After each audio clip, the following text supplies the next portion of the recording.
जय श्री राम भक्तजनों। अब हम अगले अध्याय में आगे की कथा को आरंभ करते हैं। भगवान विष्णु की 4 भुजाएं हैं, ब्रह्मा जी के 4 मुख हैं और शिव जी का विकट वेश है और उनके 5 मुख हैं। हे सखी, दूसरे देवता भी कोई ऐसा नहीं है जिसके साथ इस छवि की उपमा दी जाए। इनकी किशोर अवस्था है। ये सुंदरता के घर, सांवले और गोरे रंग के तथा सुख के धाम हैं। इनके अंग अंग पर करोड़ों अरबों कामदेवों को निछावर कर देना चाहिए।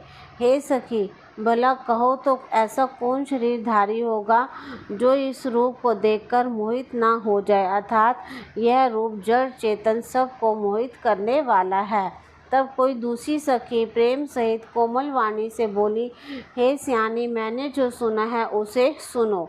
ये दोनों राजकुमार महाराज दशरथ जी के पुत्र हैं। बाल राजहंसों का सा सुंदर जोड़ा है। ये मुनि विश्वामित्र जी के यज्ञ की रक्षा करने वाले हैं और इन्होंने युद्ध के मैदान में राक्षसों को मारा है। जिनका श्याम शरीर और सुंदर कमल जैसे नेत्र हैं, जो मरीच और सुबह के मद को चूर करने वाले और सुख की खान है और जो हाथ में धनुष बाण लिए हुए हैं, वे कौशल्या जी के पुत्र हैं। इनका नाम राम है। जिनका रंग गोरा और किशोर अवस्था है और जो सुंदर वेश बनाए और हाथ में धनुष बाण लिए श्री राम जी के पीछे पीछे चल रहे हैं, वे इनके छोटे भाई हैं। उनका नाम लक्ष्मण है।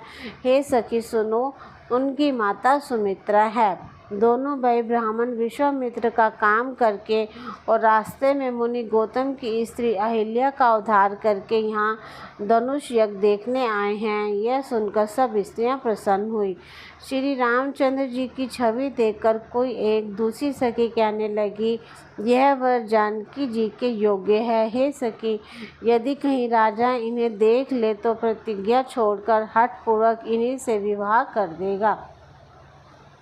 किसी ने कहा, राजा ने इन्हें पहचान लिया है और मुनि के सहित इनका आदर पूर्वक सम्मान किया है, परंतु हे सखी, राजा अपना प्रण नहीं छोड़ता। वह होनहार के वशीभूत होकर हठपूर्वक अविवेक का ही आश्रय लिए हुए हैं, प्रण पर अड़े रहने की मूर्खता नहीं छोड़ता। कोई कहती कि यदि विधाता भले हैं और सुना जाता है कि वे सबको उचित फल देते हैं, तो जानकी जी को यही वर मिलेगा। हे सखी, इसमें संदेह नहीं है। जो देव योग से ऐसा संयोग बन जाए तो हम सब लोग कृतार्थ हो जाएं। हे सखी, मेरे तो इसी से अधिक आतुरता हो रही है कि इसी नाते कभी ये यहाँ आवेंगे, नहीं तो विवाह ना हुआ तो हे सखी सुनो, हमको इनके दर्शन दुर्लभ हैं। यह संयोग तभी हो सकता है जब हमारे पूर्वजनों के बहुत पुण्य हो।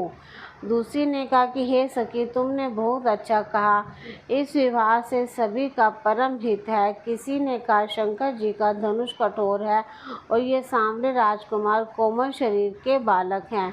हे सियानी, सब असमंजस ही है। यह सुनकर दूसरी सखी कोमल वाणी में कहने लगी कि हे सखी, इनके संबंध में कोई कोई ऐसा कहता है कि यह देखने में तो छोटे हैं, पर इनका प्रभाव बहुत ही बड़ा है। जिनके चरण कमलों की धूलि का स्पर्श पाकर अहिल्या तर गई, जिसने बड़ा भारी पाप किया था, क्या शिव जी का धनुष बिना तोड़े रहेंगे? इस विश्वास को भूल कर भी नहीं छोड़ना चाहिए। जिस ब्रह्मा ने सीता जी को संवार कर बड़ी चतुराई से रचा है, उसी ने विचार कर सांवला वर भी रच रखा है। उसके यह वचन सुनकर सब हर्षित हुई और कोमल वाणी से कहने लगी, ऐसा ही हो। सुंदर मुख और सुंदर नेत्रों वाली स्त्रियां समूह की समूह हृदय में हर्षित होकर फूल बरसा रही हैं। जहाँ जहाँ दोनों भाई जाते हैं, वहाँ वहाँ परम आनंद छा जाता है। दोनों भाई नगर के पूरब की ओर गए, जहाँ धनुष यज्ञ के लिए रंग भूमि बनाई गई थी। बहुत लंबा चौड़ा सुंदर ढाला हुआ पक्का आंगन था, जिस पर सुंदर और निर्मल वेदी सजाई गई थी। चारों ओर सोने के बड़े बड़े मंच बने थे, जिस पर राजा लोग बैठेंगे। उनके पीछे समीप ही चारों ओर दूसरे मचानों को मंडलाकार घेरा सुशोभित था। वहाँ कुछ ऊंचा था और वो सब प्रकार से सुंदर था। जहाँ जाकर नगर के लोग बैठेंगे, उन्हीं के पास विशाल और सुंदर सफ़ेद मकान अनेक रंगों के बनाए गए हैं, जहाँ अपने अपने कुल के अनुसार सब स्त्रियाँ यथा योग्य जिसको जहाँ बैठना उचित है बैठकर देखेंगी। नगर के बालक कोमल वचन कह कहकर आदर पूर्वक श्री रामचंद्र जी को यज्ञशाला की रचना दिखला रहे हैं। सब बालक इसी बहाने प्रेम के वश होकर श्री राम जी के मनोहर अंगों को छूकर शरीर से पुलकित हो रहे हैं और दोनों भाइयों को देख देखकर उनके हृदय में अत्यंत हर्ष हो रहा है। श्री रामचंद्र जी ने सब बालकों को प्रेम के वश जानकर यज्ञ भूमि के स्थानों की प्रेम पूर्वक प्रशंसा की।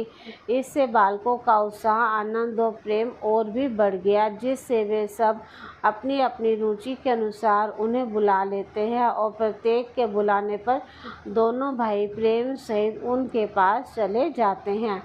कोमल, मधुर और मनोहर वचन कहकर श्री राम जी अपने छोटे भाई लक्ष्मण को यज्ञ भूमि की रचना दिखलाते हैं, जिनकी आज्ञा पाकर माया लव विमेश पलक गिरने के चौथाई समय में ब्रह्मांडों के समूह रच डालती है। वहीं दीनों पर दया करने वाले श्री राम जी भक्ति के कारण धनुष यज्ञशाला को चकित होकर आश्चर्य के साथ देख रहे हैं। इस प्रकार सब कौतुक विचित्र रचना देखकर वे गुरु के पास चले। थोड़ी देर हुई जानकर उनके मन में डर है। जिनके भय से डर को भी डर लगता है, वही प्रभु भजन का प्रभाव, जिसके कारण ऐसे महान प्रभु भी भय का नाट्य करते हैं, दिखला रहे हैं। उन्होंने कोमल, मधुर और सुंदर बातें कहकर बालकों को जबरदस्ती विदा किया। फिर भय, प्रेम, विनय और बड़े संकोच के साथ दोनों भाई गुरु के चरण कमलों में सिर निवाकर आज्ञा पाकर बैठे। रात्रि का प्रवेश होते ही संध्या के समय मुनि ने आज्ञा दी। तब सब ने संध्या वंदन किया। फिर प्राचीन कथाएं और इतिहास कहते कहते सुंदर रात्रि के 2 पहर बीत गए।